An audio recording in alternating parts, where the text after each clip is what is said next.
और बिहार में चाचा भतीजे की लड़ाई में एनडीए का कहीं नुकसान न हो जाए, कुछ ऐसा ही बिहार में चिराग पासवान और उनके चाचा पशुपति पासवान के बीच शह मात का जो खेल है उसके चलते दिखाई दे रहा है। इस बीच आईएनडीआईए गठबंधन भी चिराग पासवान पर डोरे डाल चुका है। देखना यह है कि चिराग आखिर क्या चाहेंगे, जबकि चाचा खुद को अपने भाई रामविलास पासवान के असली उत्तराधिकारी के रूप में घोषित कर चुके हैं। एनडीए की गाड़ी हाजीपुर पर अटकती दिख रही है।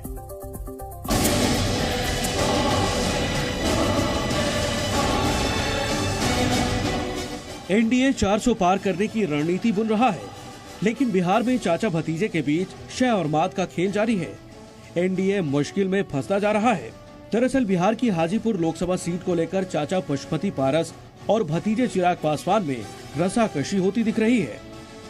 चिराग पासवान ने जेपी नड्डा के सामने 6 सीटों पर दावेदारी रखी है।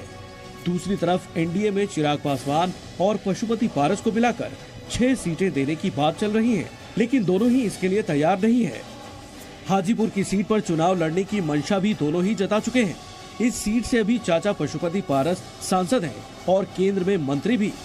भतीजा पिछले दिनों गृह मंत्री अमित शाह और गुरुवार को बीजेपी अध्यक्ष से मिलकर अपनी बात कह चुके हैं कि पासवान जी का आशीर्वाद हम पर है, मैं उनका ओरिजिनल उत्तराधिकारी हूं और मैं हाजीपुर से लड़ूंगा और मैं बिहार में सबसे अधिक मतों से मैं जीत के आऊंगा। चिराग पासवान का भी दावा है पारस जी। आप तो उनसे पूछिए कहाँ लड़ेंगे, जब वही क्यों छोड़ के भाग रहे हैं, क्या कारण है। चाचा से आप पहले से परेशान रहे, आप खुलकर वो बात बोलते रहे। मैं किसी चाचा से परेशान नहीं था। चाचा भतीजे के तेवर वैसे कुछ दिनों पहले के हैं। दोनों किसी भी मंच में साथ भी नहीं दिखाई दे रहे हैं। बिहार एनडीए में लोकसभा चुनाव को लेकर सीट बंटवारे का मामला उलझता जा रहा है। चिराग पासवान की मांग है कि 2019 के फॉर्मूले के मुताबिक लोक जनशक्ति पार्टी के 6 सांसद जीते थे, तो उसी हिसाब से आगामी लोकसभा चुनाव में भी उनकी पार्टी की दावेदारी 6 सीटों पर है। सियासी उठापटक के बीच नीतीश कुमार 2021 में एनडीए से अलग हो गए और महागठबंधन में शामिल हो गए। ऐसे में बीजेपी बिहार में अकेले रह गई। बीजेपी को एक साथी की तलाश थी। चिराग एनडीए से अलग रहकर भी खुद को पीएम मोदी का हनुमान बताते रहे।